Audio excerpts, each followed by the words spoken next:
The digestive system is how we take in, process, eliminate, and at the same time absorb and utilize our minerals, vitamins, and foodstuffs to recreate and regenerate our body. It's happening all the time. A very sophisticated system.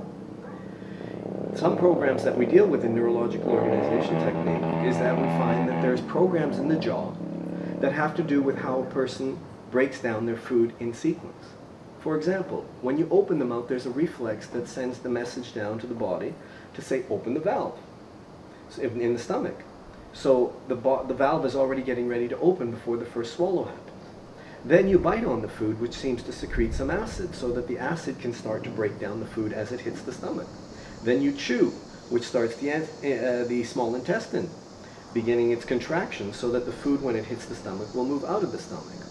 Then you side grind, which says this is a high fibrous food, so I'm going to secrete some digestive enzymes. It's a very sophisticated sequence. And this can become in disorganization because of a trauma, because of dental work.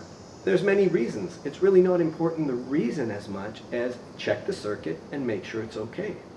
If it's not okay, what can happen is if one or two of these sequences is not activating, the food will not be broken down to its tiniest particles to be able to be absorbed. So what ends up happening is the body says, I can't use this.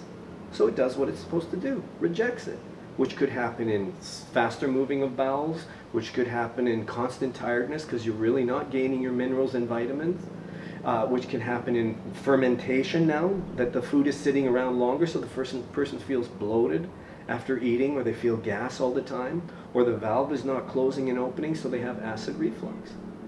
And the worst part about all this is many people don't know that this can be easily corrected or at least checked. And so they go off into changing their dietary systems or claiming that they have allergies and blaming the food, when really you don't know that for sure until we first make sure the basic operating system is working. Hence, go get a checkup in neural organization technique.